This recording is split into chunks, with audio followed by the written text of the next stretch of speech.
Bonjour à vous tous, c'est toujours un plaisir de vous retrouver. Alors, dans cette belle journée qui commence, voilà, Mademoiselle Liberty a envie de s'exprimer aujourd'hui. Voilà, c'est elle qui... Donc, je suis de retour. Je suis de retour. Voilà, voilà. Donc, elle fait des interférences. Voilà. Bon, eh bien, écoutez, de quoi allons-nous parler ? De la recherche de quelque chose toujours. Oui, on est toujours à la recherche de quelque chose.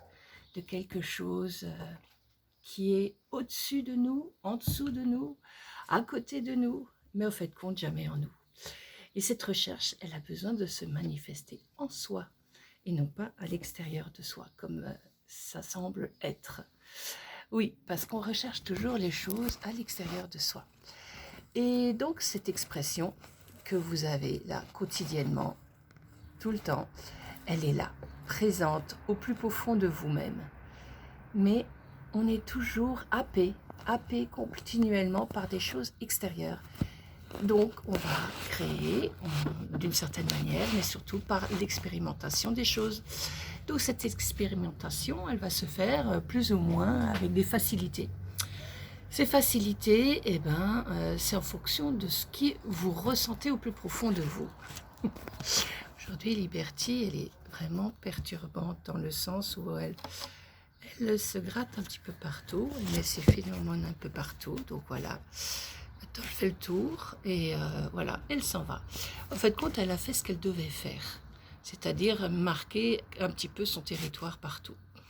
Alors, est-ce que nous, on marque aussi notre territoire un petit peu partout? Oui, c'est un petit peu cette recherche d'exister, de laisser une trace de quelque chose pour nos enfants, pour la vie, pour ce qu'on met en place. Et en fait, c'est pas ça le vrai chemin. Le vrai chemin, c'est de continuer à comprendre en soi de plus en plus ce qui est là, que vous n'avez jamais pris le temps de voir ou de soupçonner même en vous. Parce qu'en fait, compte, cette énergie-là, elle est puissante. C'est une énergie qui vous permet la créativité. Mais pas la créativité parce que vous la pensez, la créativité parce qu'elle vient. Et des fois, il n'y aura rien qui viendra. Et ce sera bien aussi, parce que ce rien donne de l'espace à quelque chose, c'est-à-dire en fait compte un vide qui permet à la création de se mettre en place. Cette création, bien sûr, il ne faut pas qu'elle s'éternise non plus, ce vide ne s'éternisera pas non plus pendant très longtemps, mais il a besoin d'exister. Et est-ce que vous laissez suffisamment de vide, justement, où vous ne faites rien, où vous ne créez rien, parce que vous avez toujours besoin de combler ce vide, parce que vous n'êtes pas serein dans ce vide qui est là, dans ce vide où, justement, on croit qu'on doit toujours mettre en place quelque chose, faire quelque chose, activer quelque chose. Et en fait, quand on n'a pas besoin d'activer quelque chose, on a juste besoin d'être présent. D'être présent, voilà, c'est tout. Une présence. La présence à soi, la présence à l'instant où vous êtes, la présence dans ce vide où peut-être il n'y a aucune manifestation qui se fait, ou peut-être qu'il y a une autre manifestation qui se fait. Et cette autre manifestation, c'est quelque chose qui est direct, qui n'a pas besoin d'être exprimée par une pensée parce qu'elle est en vous déjà. Elle est puissante en vous. Alors bien sûr, nous avons plein de filtres. Et ces filtres, ils se manifestent de différentes manières. Voilà. Donc voilà, c'est des filtres. Là, c'est Réglis qui vient nous dire bonjour aussi. Alors, ces filtres-là, ils sont tout le temps ici et maintenant dans votre tête. C'est-à-dire qu'en fait, compte, ils vous empêchent la création quelque part parce que vous êtes prêt à un certain moment à faire de la création et d'autres moments, pas du tout. Et c'est ça qu'il faut ressentir en vous. Cette création, elle vient directement.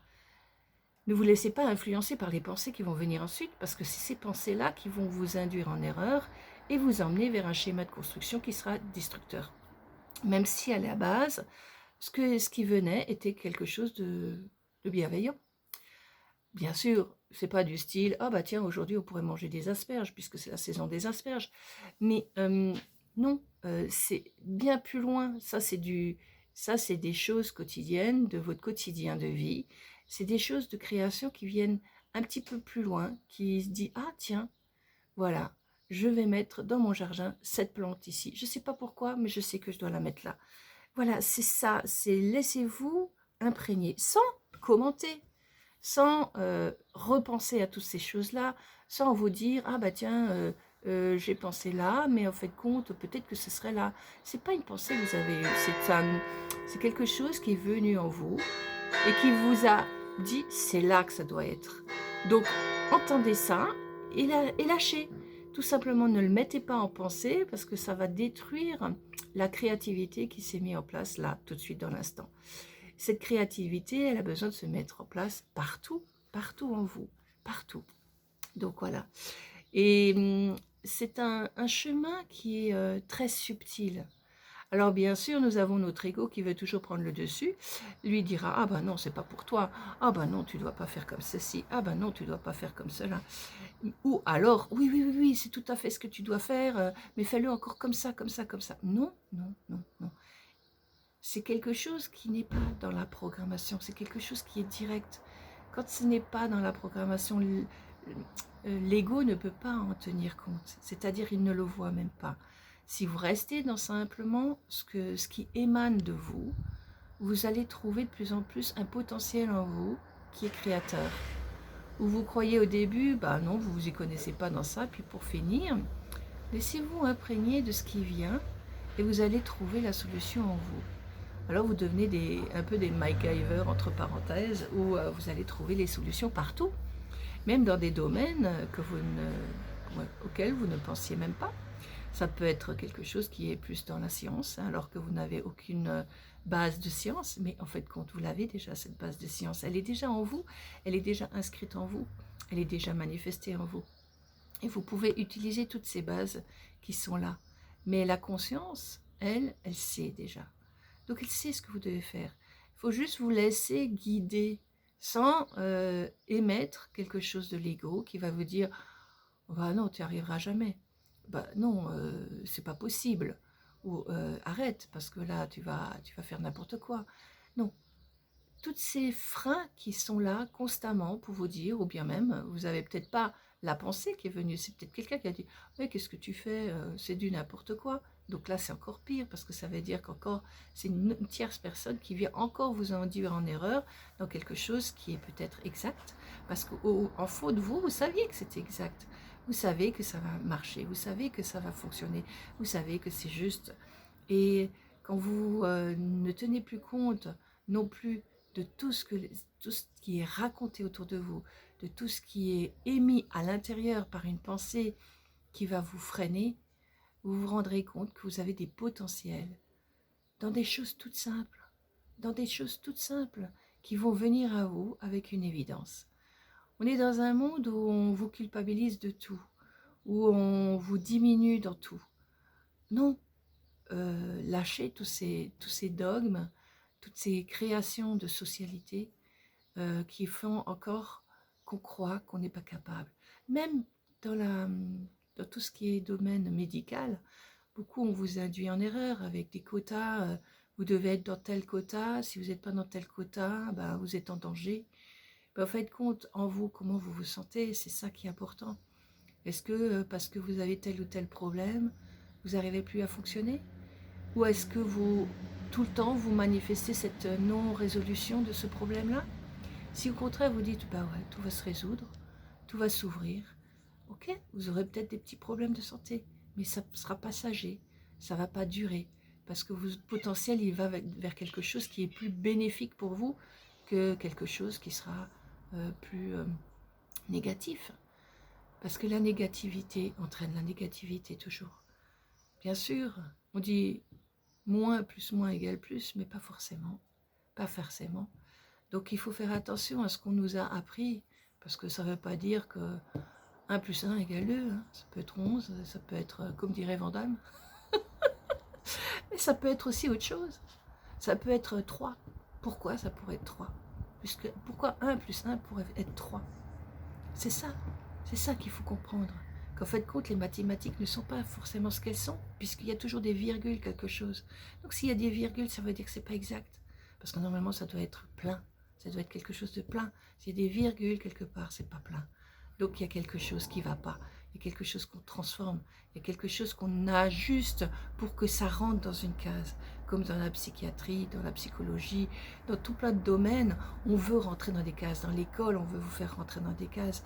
Ah oui, vous ne savez pas lire, vous ne savez pas écrire correctement, on rentrait dans une case. Non, vous n'avez pas à rentrer dans ces cases-là. Toute la société veut vous faire vidanger dans cette catégorie. Vous êtes des catégories comme les tomates, vous êtes des catégories. Ah, vous avez un petit bug là, ben vous ne serez pas dans une bonne catégorie. Ah, vous avez quelque chose qui pousse en plus, eh ben vous ne pourrez pas rentrer dans cette catégorie. Donc on essaye de vous calibrer dans tous les sens du terme, mais vous n'êtes pas à calibrer puisque vous êtes unique. Donc chacun, on ne peut pas se comparer au voisin, on ne peut pas se comparer à sa fille, on ne peut pas se comparer à son enfant, à son père, à sa mère, à ses sœurs, à ses frères, à son travail, à son patron, aux collègues. On ne peut pas se comparer avec personne, puisque vous êtes tous uniques. Quand vous verrez que votre spécificité, elle est différente de l'autre, et que comment vous fonctionnez, c'est ça qui est important. C'est pas comment l'autre va fonctionner que vous devez fonctionner pareil. Vous ne pourrez jamais faire la même chose que l'autre, puisque vous n'êtes pas l'autre, vous êtes vous. Donc, entendez en vous cette capacité, ces capacités que vous avez en vous. Chacun a des capacités différentes, et ces capacités différentes sont très grandes pour chacun et pour chacune. Donc voilà, utilisez ces capacités qui sont au plus profond de vous-même et qui vous emmèneront vers quelque chose de plus ouvert, de plus conscient. Cette conscience, c'est quelque chose où on va lâcher de plus en plus ces énergies mentales qui sont à vous diriger, à vous guider dans quelque chose qui n'est pas vous, avec ces émotions qui se rajoutent. Elles ne sont pas à vous, ces émotions. Elles vous donnent l'impression qu'elles sont à vous, alors qu'elles ne sont pas à vous. Elles sont juste de passage pour vous faire freiner, pour vous empêcher d'agir, pour vous empêcher de réaliser quelque chose, pour vous tourner toujours vers un passé peut-être, ou vers des solutions qui n'existent pas. Donc faites attention à tout ça. Voilà, bah écoutez, je vous souhaite encore une très belle journée, je vous dis à très bientôt. Merci toujours pour votre écoute et à bientôt. Merci, au revoir.